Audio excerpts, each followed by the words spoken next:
Gulumbu, Yuma. Hello to you all. My name's Wally Bell. I'm an Ngunnawal man. I've lived on country all my life. I grew up in a little place called Yass. Yass is where my people come from. Our people are the Ya people. So Ngunnawal have 7 different clan groups. We practice our culture continually. It's an evolving culture, and these days it's been giving more prominence because of the fact that I'm actually here to give you a welcome to country. Now then, we do welcome to country for one main reason, and that's because we want you to be welcome, feel welcome while you're on country. It's also, we have our clan groups have what we call our communal law. So that's a way for us to all live together in harmony. The other overarching law, though, is our traditional customary law, which is the LORE law. Now that's something that every Aboriginal tribal group across Australia has to abide by. Now cultural practice is quite diversified all the way across Australia, so the way we do stuff here on Ngunnawal country is going to be quite different to other practices that take place across the country. Our way of welcoming people on the country is we need to, under our law, welcome you onto country, but part of that law also says that we have to offer up you a protection for you while you're on country. That protection comes in 2 forms. The first form is the physical protection that we offer you, which is going to be taken care of by our spirit of the land. The second form of protection is a spiritual protection. That gets taken care of by our ancestral spirits. So as you're actually walking around on country, treading foot on country, our spirit of the land looks after you to make sure that nothing physical is going to happen to you. The spiritual part of that is we believe that there is bad spirit out there as well. Now you don't know, you can't see it, you can't feel it, but everybody has got their own personal aura. And you know at times that you can feel something's happened to you, like you get sick or sad or something like that. And that's because that bad spirit is affecting that aura. So that's where we get our ancestral spirits, to remove that bad spirit, throw it off country, get rid of it. We don't want it here. Because that bad spirit can also affect the place that we live in. And we want country to be quite productive so that we can survive in it. So to be able to do that though, I need to call upon those spirits to come and join me and welcome you onto country and looking after you while you're here. To do that, I've got to make a little bit of noise and ask them to come and join me.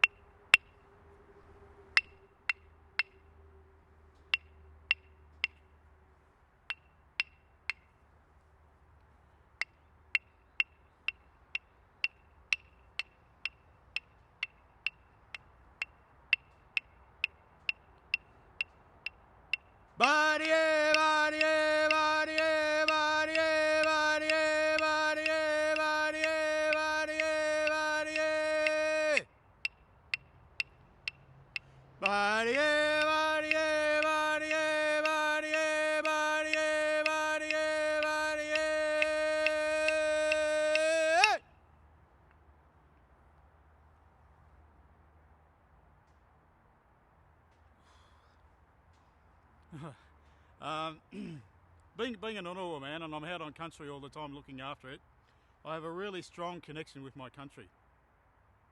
I can feel the presence of those spirits now with us.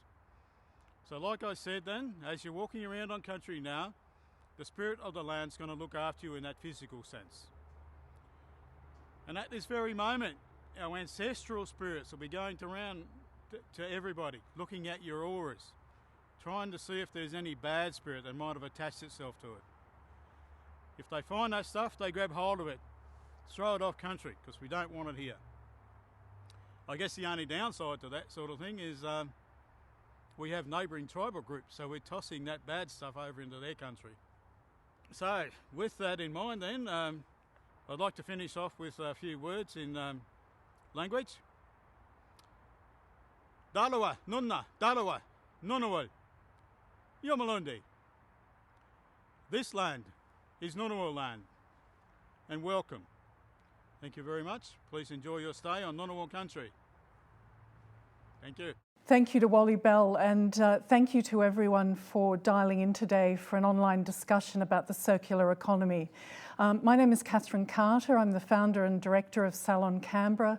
Today's event is delivered by Salon Canberra in partnership with the ACT Commissioner for Sustainability and the Environment, Dr Sophie Lewis. A couple of housekeeping matters before I introduce you to the lineup of speakers today. The first one is that when you dialed in, you will have seen there is a space, I believe it's to the left of the screen that you're looking at. During the course of discussion, some online poll questions will come up. This is an interactive session. We'd invite you to respond to the poll questions. We'll report those back at the end of the session. The other thing is there is also an online chat function. So we'd encourage you to ask questions as the session goes along today and engage in discussion. We'll be able to return to some of those chat questions and put them to our speakers and the panel a bit later on in the session. Things are going to move fairly quickly today. It's an important and topical discussion. And the first thing I'd like to do is introduce you to our speakers. So a very warm welcome first up to Dr. John Hewson AM. John Hewson really needs little introduction.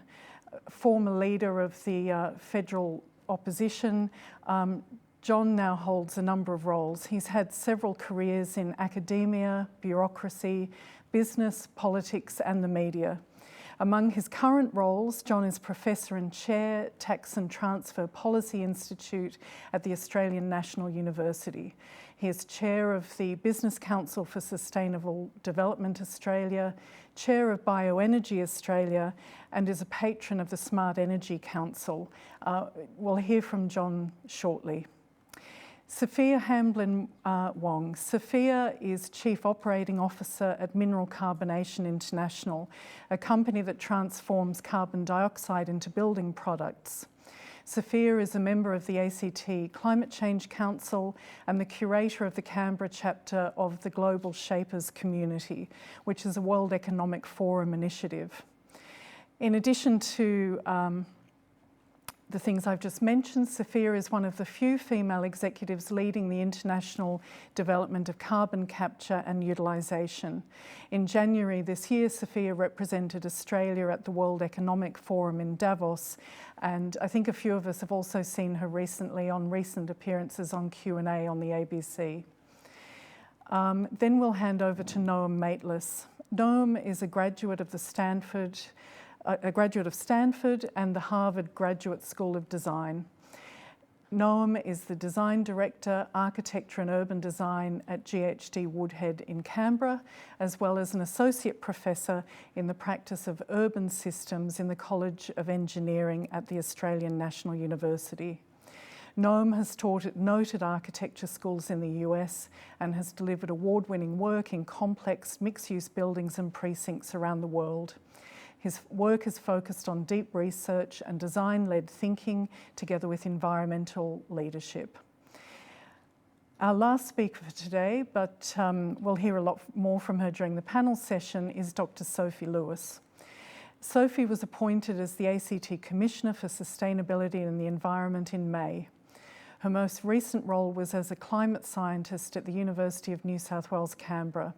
She was also a lead author on Intergovernmental Panel on Climate Change reports, which are used worldwide to develop policies around climate change. Sophie was named 2019 ACT Scientist of the Year in recognition of her research, particularly on weather extremes and how climate change contributes to events such as bushfires and droughts. I'm very pleased to be partnering with Sophie today in her role as the ACT Commissioner for Sustainability and the Environment to be able to host this forum today. I'll come back to you a bit later. I'm now going to hand over to Dr. John Hewson AM. It's a pleasure to be here to talk about the circular economy today. There are a number of imperatives, I think, that will increase the interest and focus on the circular economy moving forward. I mean, obviously coming out of the impact of the COVID pandemic, the government is focused, and all of us are focused on how we might recover from that and how quickly we might recover. But it's a unique opportunity, I think, for us all to stop and think about what we've been doing and how we've been doing it and how we might be able to do it better. And in terms of government, where the focus is obviously on re-establishing jobs and bringing down unemployment, there are also opportunities, I think, to take a broader, longer-term strategic view of where they'd like to see this country in the next several decades, for example, and what issues are going to be important over that transition period. And in those terms, then we can start to focus, and they can start to focus on particular industries they'd like to see reset, for example, manufacturing, but also to look at new opportunities. And the circular economy offers an enormous range of opportunities for a country like Australia. So I think it's an imperative that in the context of the COVID, responding to the COVID, recovering from COVID, that we actually think about what other industries and activities we should be developing, which will have positive impacts on jobs and investment and growth, of course, but also I think will contribute to a reduction in emissions. And that's the second imperative, dealing with climate change. The fact that we need to make a transition as a society to net zero emissions or a low carbon society by the middle part of this century. We've got about 3 decades left. I don't hear anywhere in the Australian debate the urgency that is required to achieve that. I know in my own experience going back to the early 90s, we took a policy to the 93 election, which was about a 20% cut in emissions by the year 2000 off a 1990 base. And the more I think about how we might have sustained that for the next 3 decades, we'd be at about half our Paris commitments already. And of course, we'd have a whole host of new industries and new jobs as a result. We've lost those opportunities because short-term political point scoring and blame shifting and so on has distracted from the urgency and the substance of that challenge. So that's the second imperative for why we might look at the circular economy, because the activities that are possible, the industries that are possible, the new businesses that are possible, actually will all contribute in one way or another to lowering our emissions. A third imperative, of course, we've got a number of specific issues. Waste is a classic example. We got away for a number of years being able to export our waste. Now those countries won't take it. So there needs to be an increased focus on dealing with waste. And technology solutions exist in this country and globally to do that in an effective way.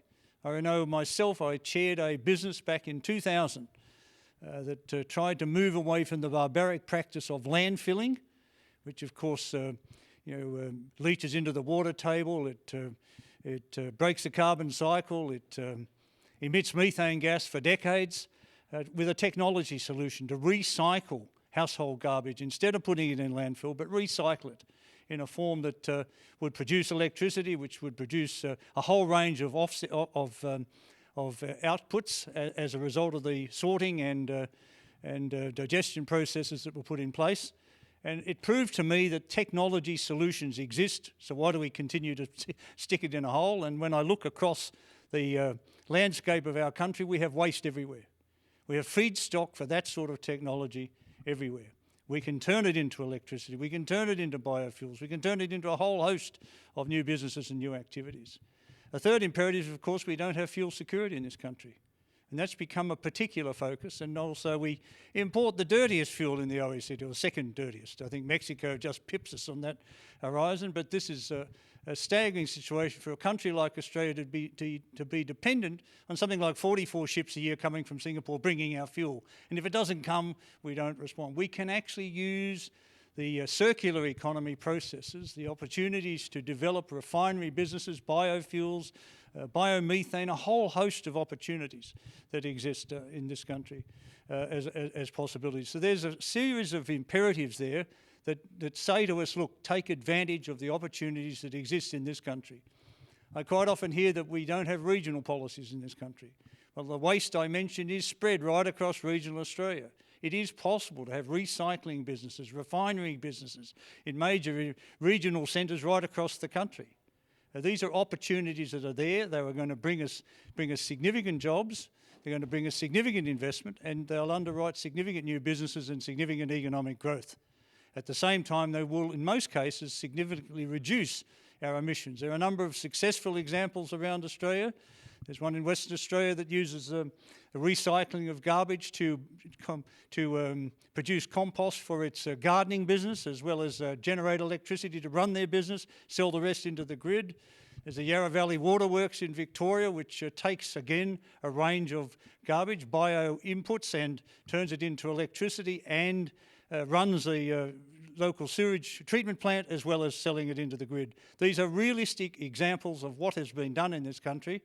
What we need is a framework. We need a framework set by government, taking a medium to long-term strategic view as to what these opportunities can be and how we can capitalise on them. And in those circumstances, I think the only limit on this country moving forward should be the limit of our imagination. Thank you.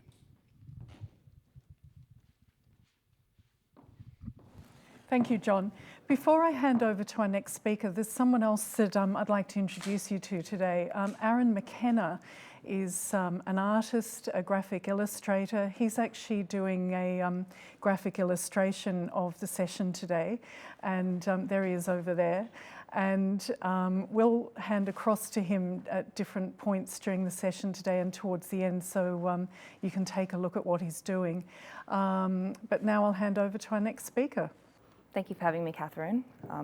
So my name's Sophia Hamblin Wong, and I'm here representing a technology that is commercialising technology that turns CO2 into building materials and other valuable products for industry.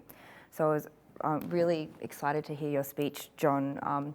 We're actually working in Canberra and Newcastle and around the world on the circular economy, and I've been talking in a number of different forums about circularity and the circular economy over the past 7 years, and it's really starting to take off, so it's exciting.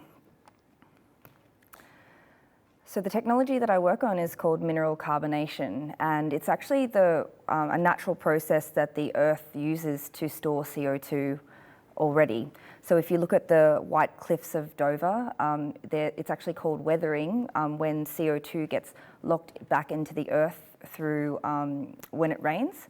And so the White Cliffs of Dover is a good example of where the earth has locked up a lot of CO2 back into it.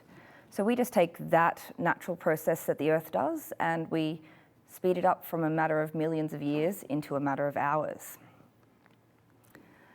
And what do we do? So basically we take rocks called serpentinites or also industrial wastes like steel slags, incinerated bottom ash and other rocks, and we process them through our state-of-the-art mineral carbonation pilot plant in Newcastle, and that creates two products basically, magnesium carbonate and silica. And those two products we then process into building materials like cements, pavers, plasterboards and other materials. I've brought along today a building material that we have used in our prototyping in Newcastle. So this cement block was created from emissions from an industrial source.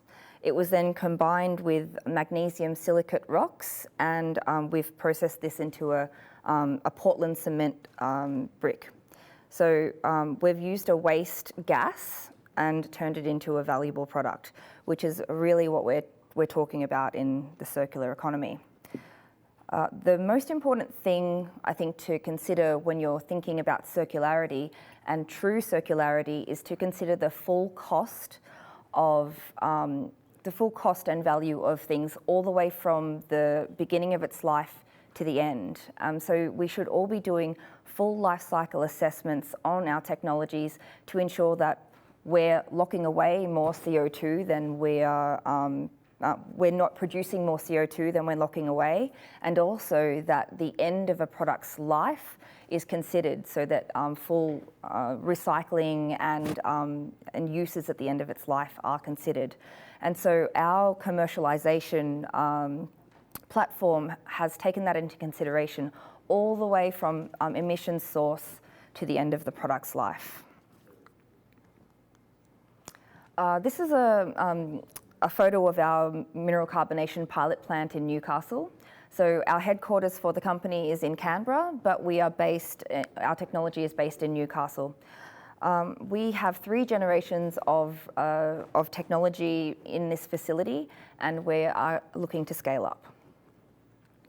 We've enjoyed around $20 million worth of grant and investment funding from the federal government, the New South Wales government, and industry. And that's crucially coming from both sides of the aisle. Have been supportive of our technology. Now, really, when you look at what a low carbon future looks like, or a net zero future, we will be needing to decarbonise a lot of different industries beyond when we're 100% renewable electricity. The steel industry, the cement industry, and manufacturing and chemicals will all be emitting into the future, and so we need decarbonisation pathways for those industries. So the carbon utilisation market has been estimated by various places to be worth more than $1 trillion by the year 2030. And it could be significantly more than that. Now, the CSIRO and other sources have been talking about estimating what that value could be for Australia. And they are starting a roadmap currently, which is due to be released in 2021.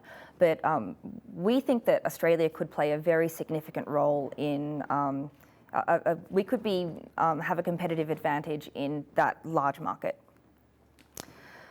So when I first started working in this area, I found that a lot of technologists had these really potentially life-changing or world-changing innovations, but they always found it very confronting and annoying that they didn't get more grant funding from the government.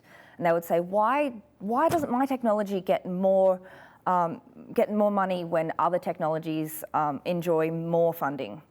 And I realised that technologists are just not that great at communicating the potential of their research, and that carbon utilisation technologies in particular often got drowned out because there were other technologies that had more money for lobbying. So technology can actually influence policy. It's not just the government giving technologies money. Technologies need to be good at communicating what they can do. And so I, along with some colleagues, founded an advocacy group called CO2 Value Australia. Now, we are aligned and have an MOU with the group CO2 Value Europe, which has more than 70 members, and we're looking for collaborations with other carbon capture and utilisation technologies in Australia.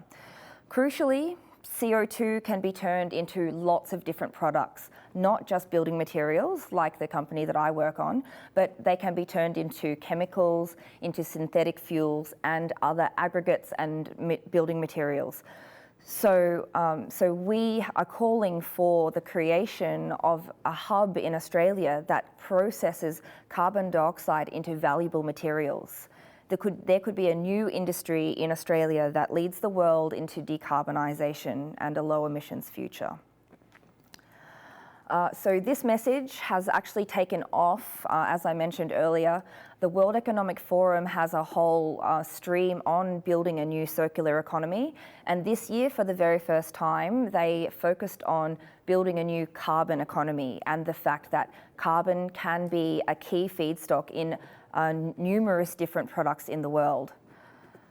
And also, the message has been picked up by a number of different international and national news outlets.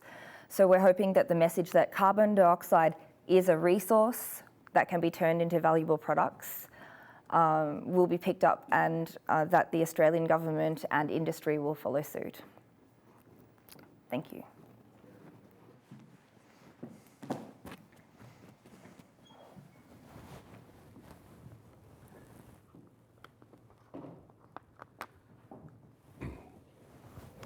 Thank you, Catherine, and Sophie both for exploring this important topic today. I think it's the right thing to do, and it's the right time and the right place, and I'm thankful to be able to make a contribution today. We live in a time of disruption. And although the modern idea of sustainability has been with us for decades, the global pandemic has given us pause to consider how we came here, how our systems have failed us, how we are failing the planet, and also how we can do better. The global protests for social justice are part of this realignment, and this desire also informs our discussion here today. We are all aware of the statistics of climate change. We also understand the link to the linear economic model and all the ills that come with it. It may seem insurmountable, but the linear economy, the economic model we all know, the take, make, use, and lose model that seems so very fundamental, is actually not. It is not inevitable. It was designed. It was designed to meet certain needs which we no longer find useful or fair. And because it was designed, it can be redesigned. Economies have been redesigned before. For example, in the US with the New Deal in the 1930s, and perhaps again with the Green New Deal in 2021. Many ideas that support the linear economy that we consider to be self-evident are in fact also not. Growth does not equal progress. Profit is not the same as prosperity. And efficiency is not synonymous with efficacy. We should consider another way to achieve progress, prosperity, and efficacy, one that makes sense to us today, meets our needs today, and meets the needs of future generations. The move to a circular economy represents a fundamental shift in how we operate. It helps the environment by focusing on secondary raw materials. It shortens the supply chain to incentivize local manufacturing. It allows for new models based in use and service instead of older ownership models. And it allows materials and energy to be conserved and retained locally. Finally, the circular economy opens doors to trillions of dollars in potential new investment, attracting capital that actively seeks out and rewards triple bottom line sustainable industries. This brings resilience and greater self-determination to an economy. Industry will find many opportunities in the circular economy. So, what could life be like in a circular Canberra? Hydrogen and prefab, aerospace and agri-urban precincts, aquaponics and bioceuticals, neighborhood microgrids, toilet-to-tap water recycling, more trains and fewer planes, more forests and fewer pastures, more pastures and fewer suburbs. There are literally hundreds, perhaps thousands, of examples of circular systems thinking, and many of these represent commercial opportunities for new sustainable economic growth within the ACT. All components of our economy stand to benefit from adapting to circular processes.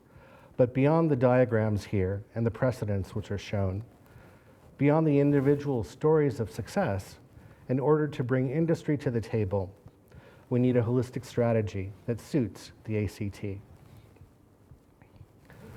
The circular economy is inspired by nature, where nothing is wasted and where value is continually generated. We need to work towards a generative goal that creates value, social, economic, and natural capital, value that is continually reinvested in the system, just as natural systems work. And beyond that, we need to be regenerative. Regenerative design also follows a circular path. Make, take, use, translate, restore, reuse, regenerate. As we maximize value, we minimize waste. We must look for opportunities to be cyclical and restorative. Clearly, there is room for improvement.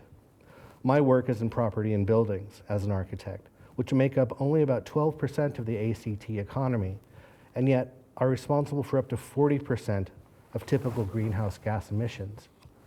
There are ways to reduce this footprint, of course, across the entire value chain, from initial planning controls through construction regulation to demolition standards. Other industries have similar gaps and opportunities. But reducing our carbon footprint is not enough. We need to ensure that a new economic vision aligns with our cultural identity, our values. We need to reach consensus on a new value proposition. Otherwise, we are simply balancing an equation. Certainly, life is going to be different in a carbon neutral ACT, but perhaps not radically different.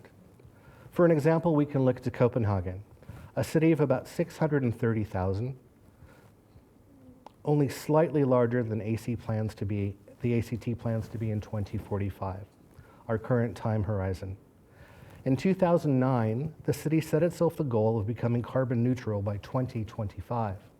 With 5 years to go, the city seems to be on track, reducing its emissions by 42% over the last 15 years, all while growing its economy by 25%.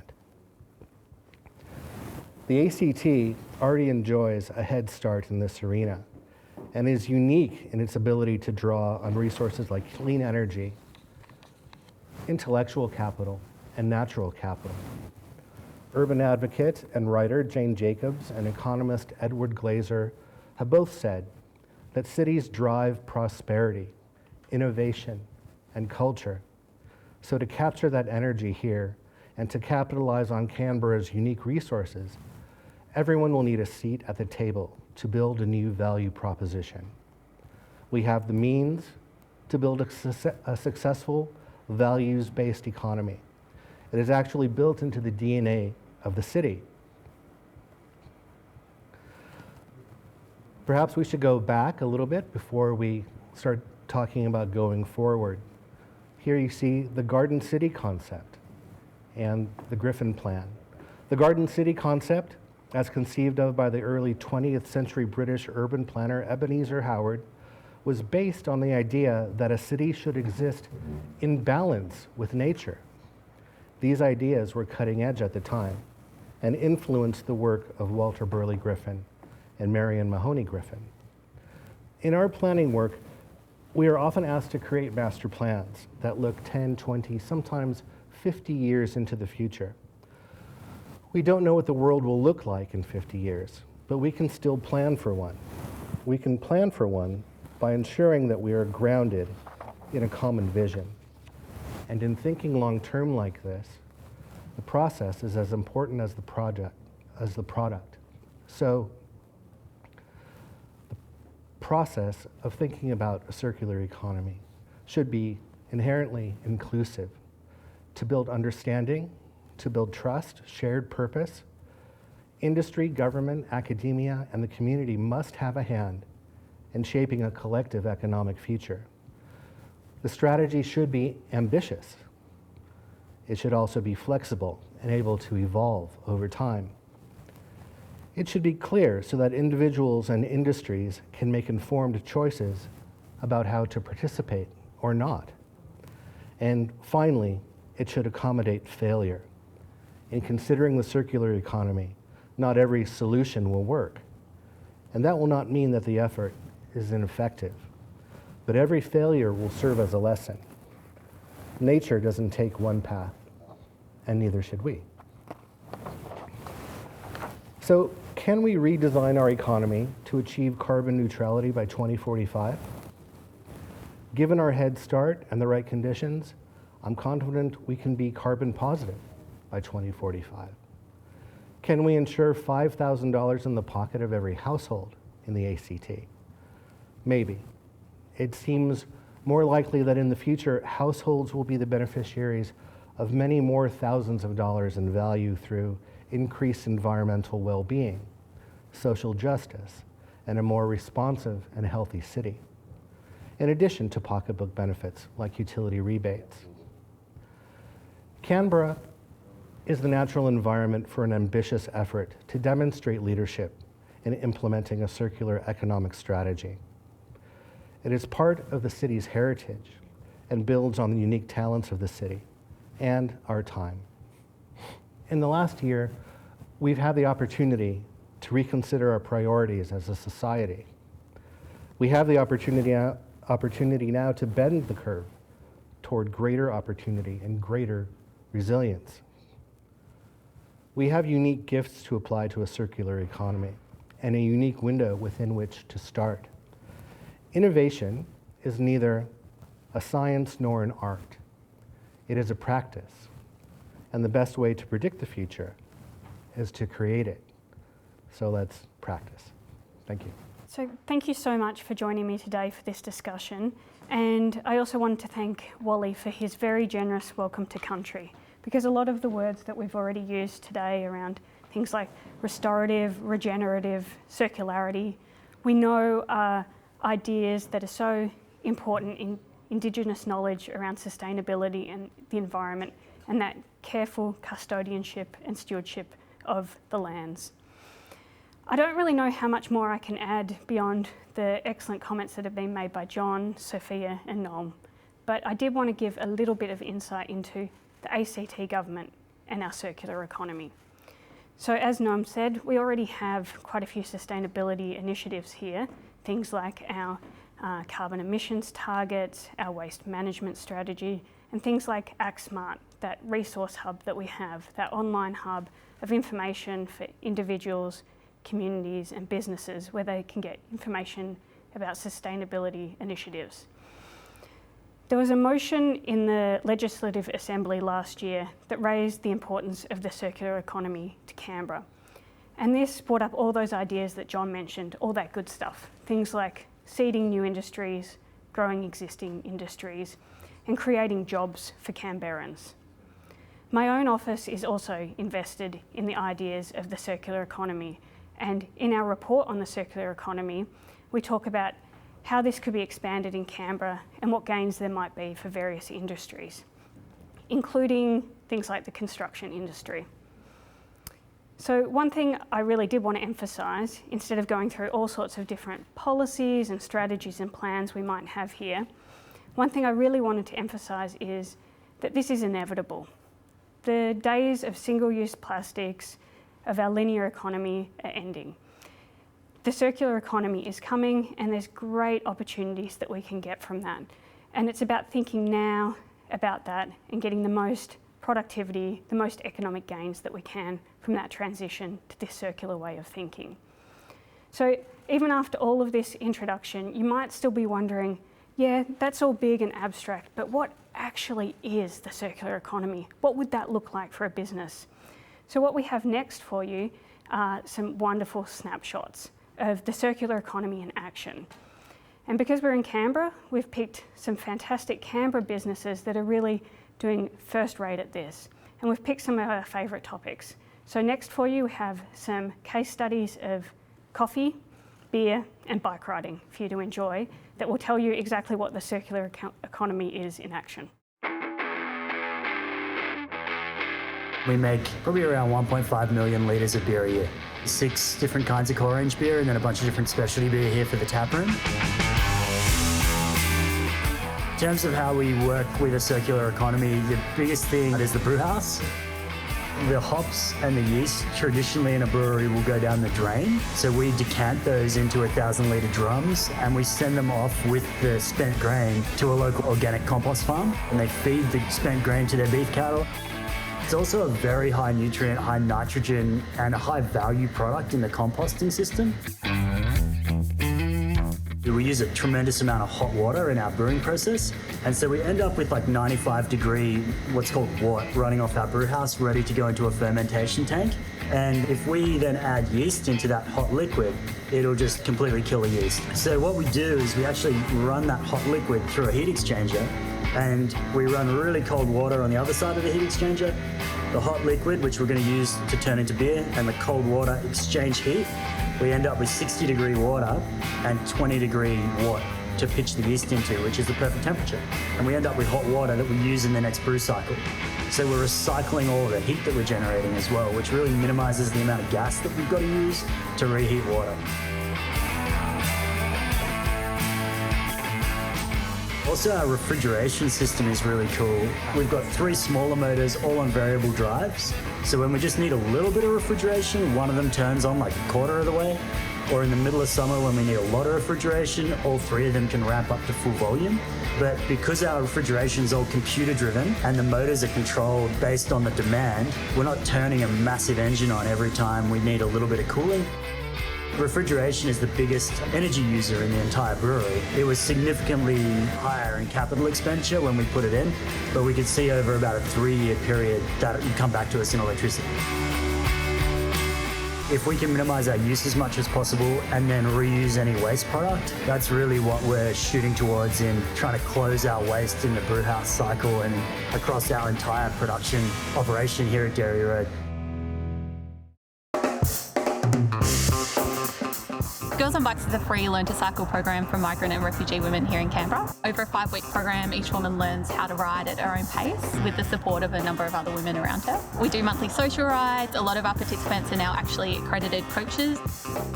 And really the program's all about mobility, independence, fitness, and really building a community for these women here in Canberra.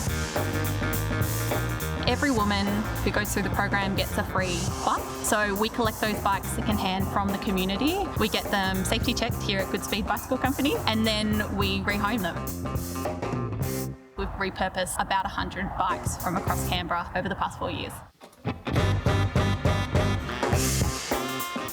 Supporting the circular economy is really important. I think we have a really strong community base in Canberra to support circular economy initiatives. A lot of Canberrans actively make sustainable lifestyle choices and they would prefer to repurpose or reuse something rather than let it go to waste. The community is able to contribute to what we're doing by giving bikes that might otherwise go to waste. Businesses like the Goodspeed Bicycle Company are allowed to give their time and labour while also using some of those parts that, again, might otherwise go to waste. We're really building a community. It also gives them something that a lot of Canberrans love to do, cycle.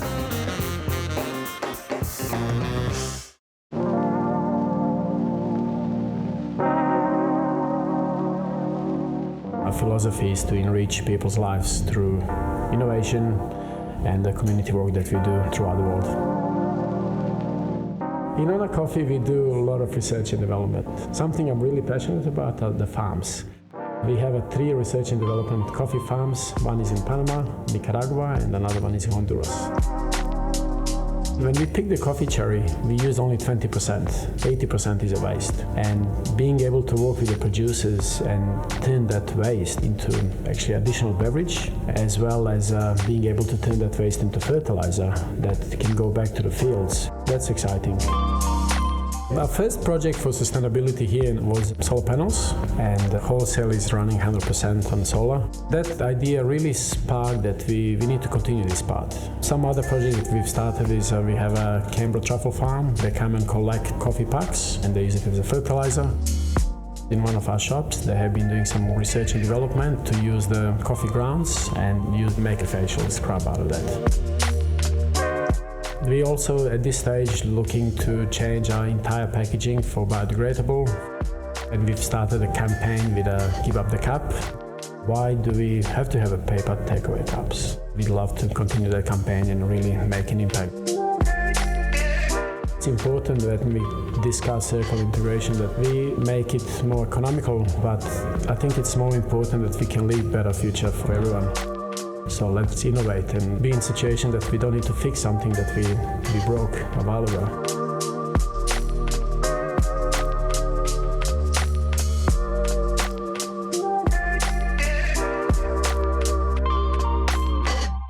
So Sophie, thank you. They're just fantastic case studies. And I know because I went out filming that day that those businesses are interlinked. There are many businesses in Canberra and the region actively working in the circular economy for a lot of good sustainability reasons. While we were listening to those presentations, I got a copy of the poll results. So I just thought I'd let everyone know. So the first question was, what does a circular economy mean to you? 40% of the people responded saying recycling and reducing waste products.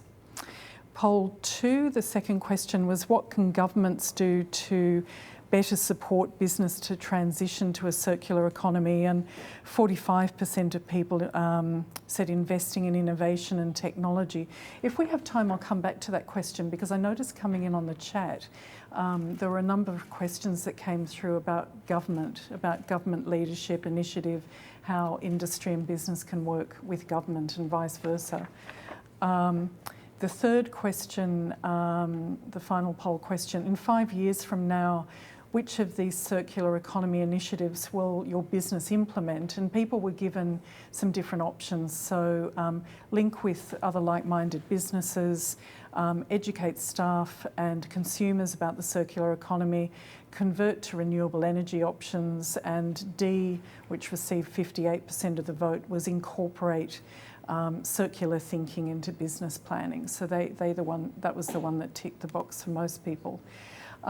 We have received a number of questions which have come through via chat, and a couple of people have sent in questions via video as well, and I'd like to go to those video questions. But before I do, I just want to go over to Aaron to see where he's up to with his illustrations. I don't know if we can go to that. I love his work, and I love the way people like Aaron with this kind of talent are able to capture discussion in this way. A couple of people asked, and just housekeeping things again, we will wrap this up at 2:30, so we'll get through as many questions as we're able to. The other thing to let people know is that a video of this discussion will be available at some point after the session today. We'll also make Aaron's work available and a few other bits and pieces, so that's good. Can I ask that we go to the first video question? We've had a couple come in. Hi panellists, thank you for that exciting and important discussion. In my work as an architect, I find it quite tricky to balance up the sustainable properties of a different material, whether it's comparing its sustainable performance compared to its embodied energy, compared to how it can be deconstructed, recycled or upcycled, as well as any waste produced by its use. I wanted to ask you in particular about embodied energy and how that might come into play in your circular economies and considering materials, and how you go about considering weighing up the pros and cons when we look at that whole picture of a material and its life cycle. Thank you. I might hand that one to Sophia first. Do you want to respond to that? Sure. So I think I mentioned in my speech that we incorporate the full life cycle assessment into our process, where we think about the different industrial integration scenarios all the way through to the physical properties of the cements or pavers or plasterboards or whatever it may be that we end up producing. So I assume the embodied energy that she's talking about in that question is how much energy it took to create the product itself. Yeah, people in industry often talk about embodied energy in a building. So there's already existing embodied energy in a building. So at what point does it become appropriate or necessary or the right thing to do to refit, refurbish and so on? That's right. So I guess it's always going to be a question of what's the value of the product versus the cost of the CO2. So this is something that is at the top of our mind when we're designing our products right now, but it's I guess not my area of expertise. It may more be yours, Noam. Yeah. I think a very simple answer is that you need to weigh on your client's behalf capital costs versus operational costs.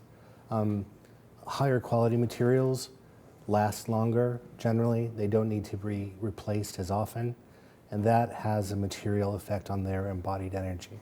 So that's a very simple way to do that. It's not easy at the point of installation because you're dealing with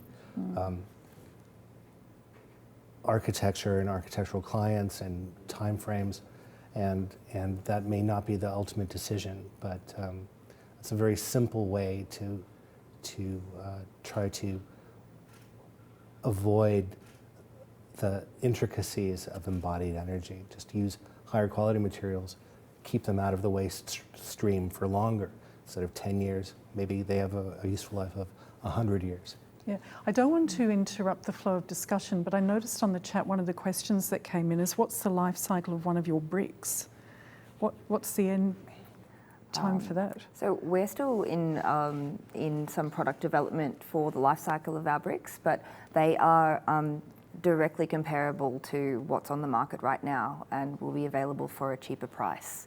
So I'm sorry, I don't have the... It doesn't in there, does it? Didn't you say that the bricks can then go on and there's more opportunities for the bricks after that? That's. I was just commenting that cementitious products themselves continue to suck in CO2 over the full life of the product itself. Yeah, right. That's fascinating. I need to come back to John now as well. So, John, we were talking before we went to air earlier. We were talking about buildings. We were talking about offices and so on. Do you want to address or turn your thoughts to the future of buildings, the homes we live in, the office buildings and so on, in the context of our discussion today about the circular economy? Well, there are a lot of considerations, of course. I think that if we look at just the impact of COVID first and the way we've all ended up doing things we never imagined we'd do, and doing them a lot faster than we ever thought we'd do, working from home, travelling less, and so on, that's having a big impact. It's going to have a big impact on the demand for commercial space, and perhaps indeed in some areas industrial space, but certainly commercial space. I'm seeing a number of the bigger banks and law firms and accounting firms saying, well, we can have half our staff working from home, or we can rotate them or whatever. So we need half a building instead of a whole building, this sort of thing. And it doesn't matter how big or small those enterprises are, they're making those sort of choices based on cost. And I know in my own world, travelling around to do 1 hour business meetings, when I can do sort of 2 or 3 times as many by Zoom from home, makes a big difference. I mean, obviously personal interaction matters, but I think in terms of the design of buildings and so on, there's a lot of thinking that has gone on. I mean, obviously in the components that go into buildings, whether it's bricks or plastics or whatever, I mean, you can look at the recycled aspect of that. And I think that can be quite an important way forward, because you know, if you start to think about those sort of considerations when you're choosing to buy the components of a building, and as was just said, you know, taking a longer term view and concentrating, might cost a bit more in capital, but it'll reduce the operating costs and give you a much longer life. And there's a lot more thought gone into a lot of those sort of issues as well. And I think that you know, I've had another thought which I've forgotten, but I do think that that there are layers in which you can respond.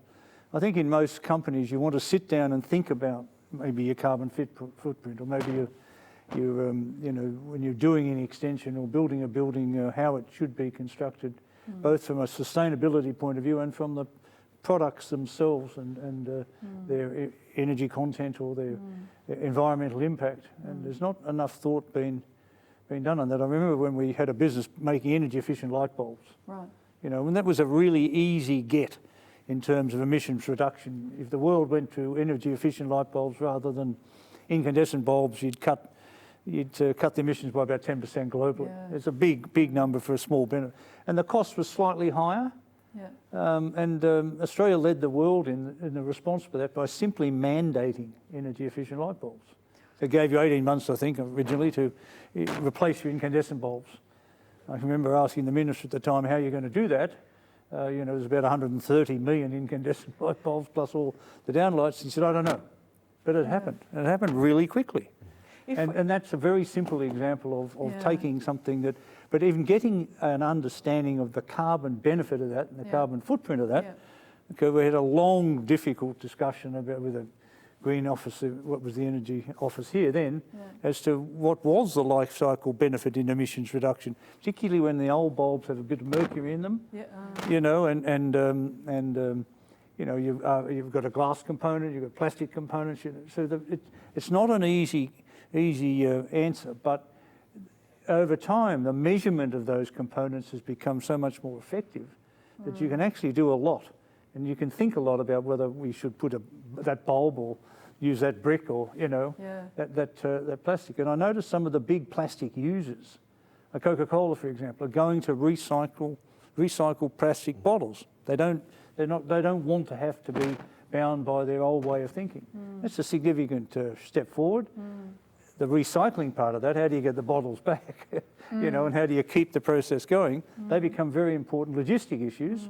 So there are layers of businesses that spin out of a simple decision, let's just go to recycle plastic bottles.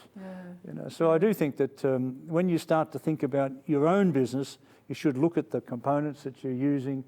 I know I was on the board of a printing company. We're a big user of electricity and big user of logistics and transport. Independent study of the carbon footprint, which I forced on the board, which they didn't want to do, showed you could reduce the cost base of the business by simply reorganising the use of transport and the use of electricity. You didn't have to cut anything, you didn't have to fire anyone, you had a 30% benefit in the bottom line. So why wouldn't you do it? And that sort of thinking, taken more broadly, I think is where we've got to go. Part of your answer again touched on, you talked about mandating standards. And so if we get time, I'd actually like to return to the role of government. I think that's an important one. Sophie, did you want to say anything about that in response to that question? Yeah, I mean, that question was a bit too technical for me in terms of the embodied energy, but I love that question, and I think we haven't necessarily done a great job of celebrating businesses that are thinking in that way, and the videos that we showed just highlight 3 examples in Canberra, and there's many, and those businesses haven't necessarily been celebrated or recognised for doing that, but to have this architecture firm, this architect who has that specific question and wants to know how to weigh up these fairly technical considerations, I think is fantastic. And as John pointed out, we saw some examples where circular economy is deeply embedded in a business model and a philosophy, but it doesn't have to be all or nothing. An audit that reveals that there's things that could be done in terms of logistics or transportation had huge wins. It doesn't have to be necessarily a business that's entirely built from the day one on a circular mode of thinking, that it can be little by little gains that can have a big impact in terms of environment and sustainability. What do you make about waste? I mean, businesses produce a lot of waste and don't think beyond it. We just get rid of that waste. A waste collection business comes and takes it. Yeah. Actually, there's probably dollars to be made in actually thinking what you can do with it. And you can see, I know I worked on a project in North Queensland with sugarcane. Okay, and you take the sugar out of the cane, mostly they were burning it. But you can take that bagasse, the waste, and turn it into electricity, into bioplastics, into biofuels, into ethanol, into all sorts of possibilities. Simple, proven technologies. And from a cane grower's point of view, that's a lot of additional income. Yeah. Every time you get another output, another product, you get another income stream. Yep. A waste product is so you got a waste material, product, and that company can do the lot. It can take out the sugar, and it can do all the rest with just proven technology. Businesses need to think about what they do with waste, and quite often there's a serious dollar in it. You're speaking my language there. I'm from. I'm making bricks out of sugar cane now. No, I'm from cane country in far north Queensland. So I think that's great. But I just wanted to connect with something that you said about Coca-Cola, because really when you think about Coca-Cola themselves, that I would say they have a lot of potential for improvement when it comes to recycling and circular economy thinking. But when Coca-Cola in Switzerland actually purchases direct air captured CO2 from a technology there that sucks CO2 out of the atmosphere and then sells it on to Coca-Cola to make reduced carbon Coke. And so the price is high. It's somewhere about $700 a tonne, but it's demonstrating the concept that CO2 can be turned into materials. Wow. I might now go to the second question. I think we've got another question that should come online in a moment. Hi everyone, my name is Alex Smith and I'm from the sustainability team at WSP. I just want to thank Catherine and all of the speakers so much for their presentations. They were fantastic. My question to the panel is, as of August 2019, the vacancy rate of office C-grade stock in the ACT was sitting at roughly 20%. How do we encourage the adaptive reuse of existing buildings? Well, that's picking up from a previous question as well. And I do know from my background that C-grade office stock. There's a lot of it in Canberra, and it's difficult to repurpose, and it's not suitable for Commonwealth Government tenants, for example. I'll have to go to you, Noam, in the first instance. What's the circular economy solution to C-grade and older office buildings? Recycling. Okay. Changing the zoning, allowing other uses. Okay.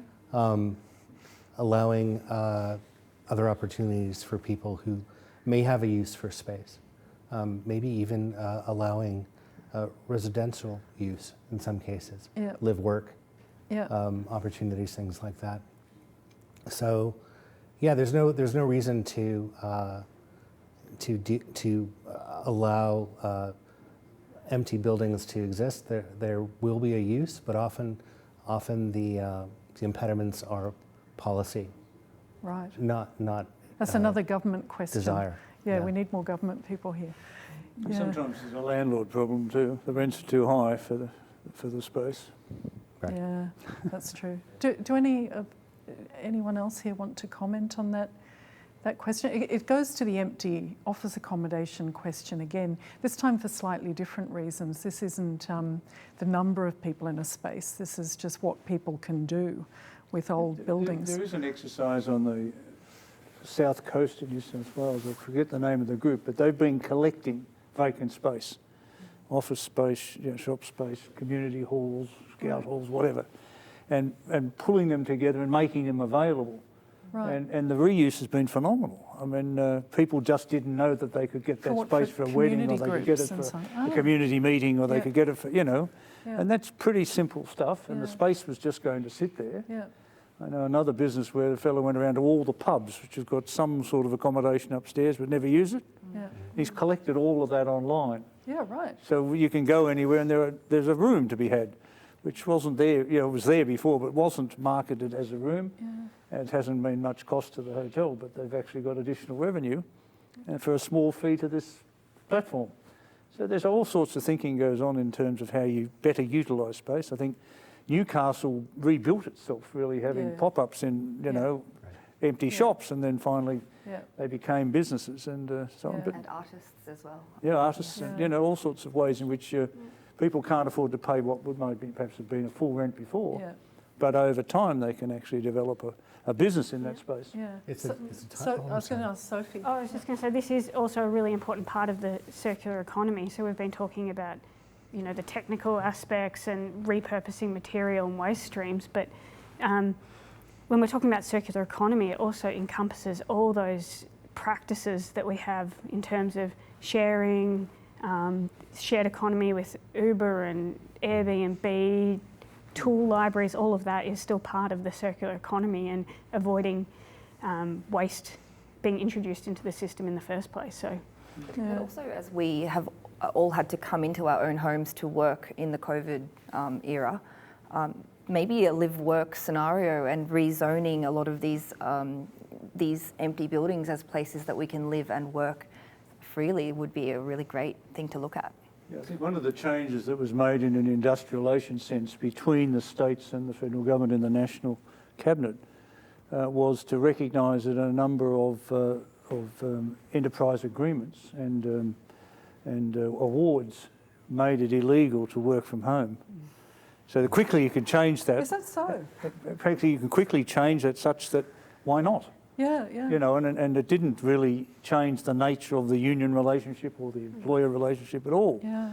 And just simple things like that, where we've got used to doing things in a particular way and putting particular structures around them. And a lot of the circular economy is just rethinking those processes, rethinking those structures, getting a better, something that's more in tune with moving forward, something's more sustainable, something has lower emissions, there are all sorts of considerations. Yeah, I think I've worked with developers in the past who have a stock of unused buildings, and they purposely let them out to artists.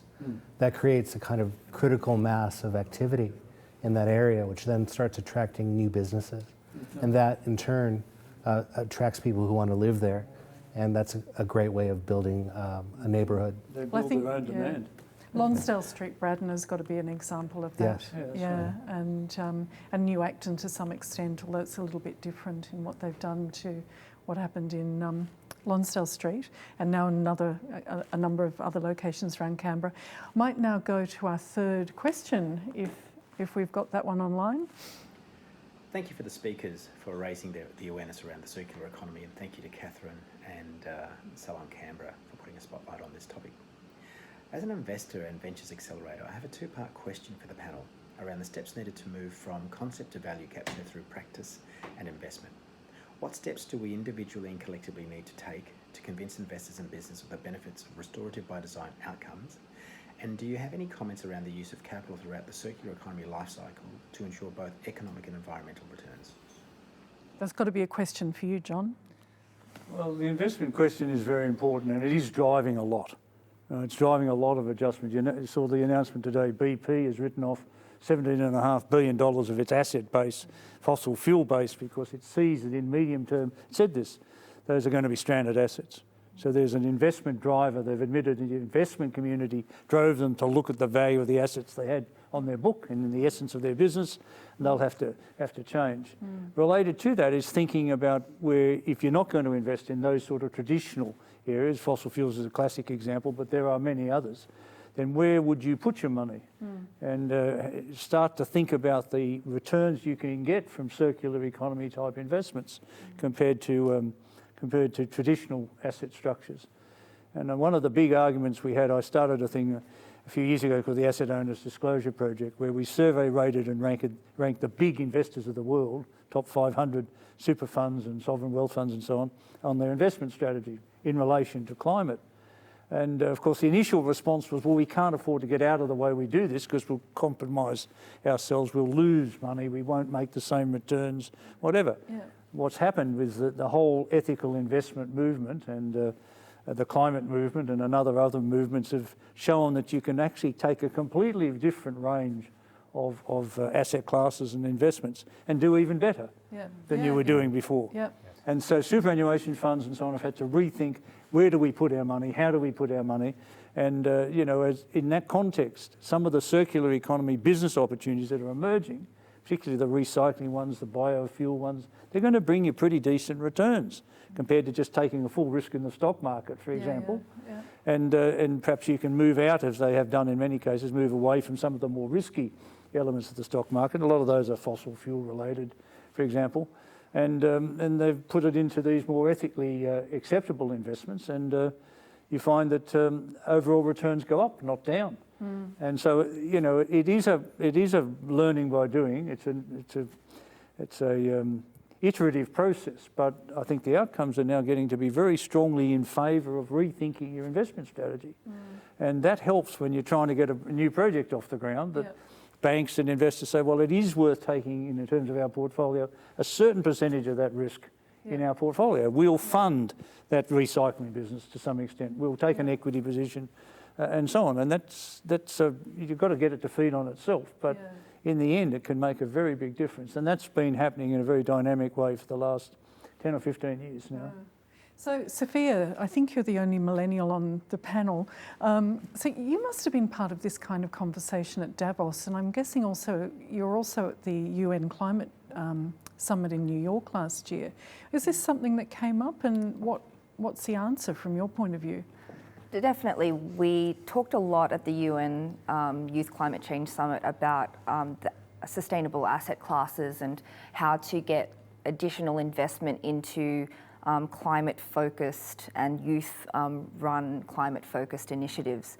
I think that at the moment, with the increasing investment in sustainable investments, people are more willing to put their careers on the line to go into, or not on the line, but invest their careers in sustainability. That's certainly something that's changed in the past 10 years since I've been in this area. So I think having that certainty around the fact that it's good and logical and it makes money, so you can do well and do good, and it's worthwhile investing your time and energy into it. And then in Davos itself, I guess at the World Economic Forum, we're always talking about how we're going to do good but make the most amount of money while doing it. And I think it really came down to measurement and how we can ensure that true circularity is happening. And so now there's a lot more online tools that were announced in January, which ensure that circularity is measuring apples with apples and oranges with oranges. And I think as we can improve those metrics and improve the way that companies can communicate their circularity, then investment will flow on from that as well. Yeah, okay. Sophie, Noam, any comments? Noam? It's hard to communicate values that are not strictly economic. And that's something I touched on when I spoke. But data collection, the ability of using AI, machine learning, whatever, a whole range of very high-tech measurement and data science tools can help make that possible. I don't know how to evaluate social uplift or environmental value of, say, a forest as a forest versus as a series of planks. But people do, and it's possible. And you can manage all those flows of capital simultaneously to come up with a better solution. Okay. People are doing social impact investing now, worrying about, well, the broader social, environmental, as well as economic impact of an investment. And if you take account of those potential benefits and costs, you'll draw some different conclusions as to what you should be investing in. And, and sometimes we're seeing now a lot more of a social conscience and certainly an environmental awareness among investors, that even if it doesn't make as much money, it's something we should be doing. You want to make a transition to a low-carbon world by the middle part of the century, maybe you have to trade a bit at the margin. In the end, maybe you won't have to trade anything at the margin, but if you accept that initially, I think it's a sensible way to take that investment decision. Yeah, social conscience is a very interesting characteristic of millennials, I think, as much as anyone. I was very taken when we did the case study filming last week, meeting some of the people involved in the projects they were on. And if I use Owner Coffee as an example, we were there for a couple of hours, and so they make coffee. And they have relationships with at least 4 different countries around the world. I asked while we were in the space the various people who worked there, and they had different jobs, what their background was. So they worked in jobs that were about coffee and that were certainly in a sustainability area. And among the people I spoke to, these were the backgrounds of 4 individuals working on the floor. Former elite athlete and Olympian, philosophy graduate, economics commerce graduate, and a doctor, a medical doctor who actually decided that what he believed in, I believe, and what he wanted to do was work in a sustainability business that was also coffee. That's very different to the way people worked in the past. I think a lot of younger people are choosing their employer consciously on the basis of their environmental or social credentials. And there is a contest now to be the employer of choice. Of course, you're just going to give them a good job, high-paying job or a secure job. But it's a meaningful job. It's one that's going to make a difference. Which is what these people and there's a lot more of that happening now. Because we're getting close to that 2:30 time, I'm going to ask a final question of all the panellists, but I'll come to you to wrap up, Sophie.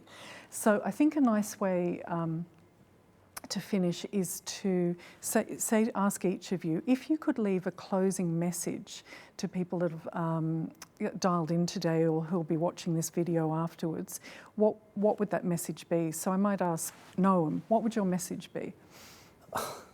I've put you on the spot because I didn't tell you I was giving you that one. No, that's okay. I would say that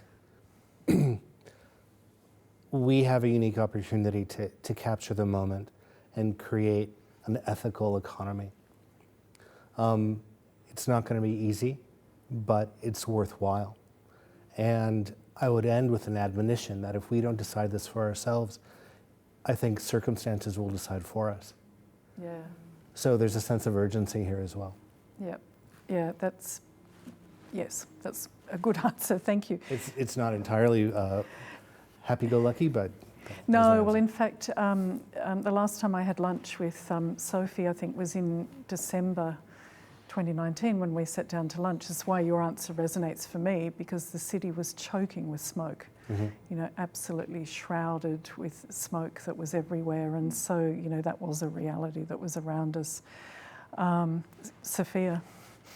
So linear business models might be cheaper, but they don't take into consideration the cost of waste and the cost of what may happen.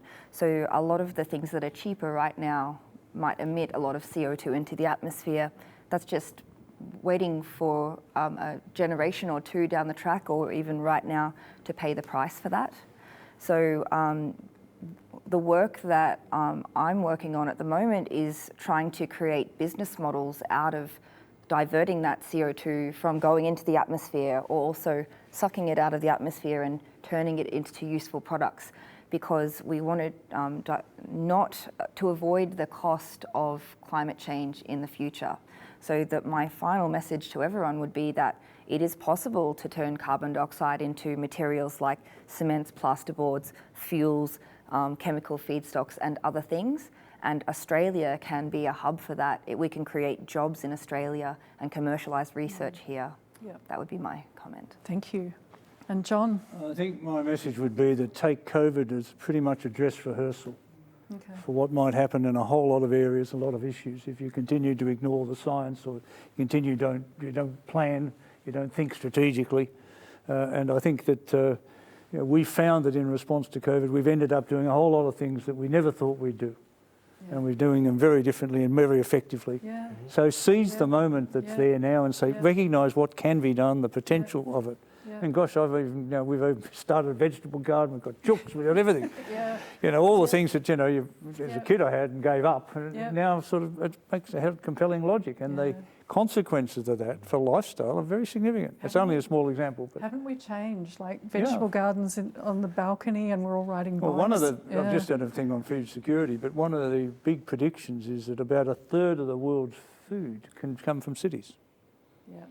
You know, using space in cities to develop the food sources. Yeah, that's a whole other and discussion. Recycle the nutrients that otherwise get, you know, washed into the sewage system and out to sea and so on. Sophie, you get to leave a parting message. Yeah, so I guess I have a slightly more positive spin on some of those aspects, and that's that, you know, we can talk for years about regulating plastic bag bans, or, you know, this policy or that regulation, and that can go on for a very long time. But I think what COVID has shown us is just how flexible and adaptive and creative and innovative we can be.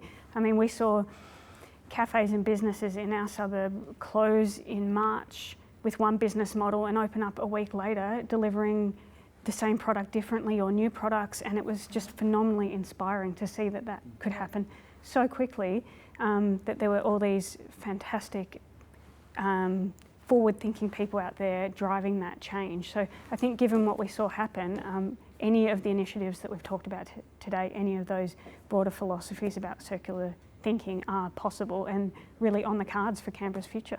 That's fantastic, thank you. For all of those people that sent in chats, and we haven't had a chance to respond to your question yet, we will get back to you after this session. There'll be follow-up sessions, there'll be material shared on social media and elsewhere. Before I close up with my closing remarks, I just want to hand over to Aaron again, who's been working busily in the corner with this, oh my God, my goodness, extraordinary illustration. We'll make sure that this is available to everyone as well. He's just an incredible person. Some final comments for me. I want to thank the panellists. Thank you so much for coming and being part of the conversation today. Dr John Hewson AM, Sophia Hamblin Wong, Noam Maitless, and Dr Sophie Lewis, thank you for partnering in delivering this event today. At the back end, I want to thank some other people too who I work with who support Salon Canberra. Tom Bowden and Stephanie Miles from PwC, Maddie Hassan from House Holdings, Cindy Williams from WSP, Cassandra Keller from Clark Keller, Louise Morris from Morris Legal Group, and Ben Fuller from Minter Ellison. Thank you for supporting the work of Salon Canberra. We'll be delivering more of these events. And my closing thank you to Screencraft, who broadcast and videoed and put makeup on us today and made it all happen. This is a fantastic way to talk and communicate with people. That's it. Thank you very much. We'll be back again. Thank you.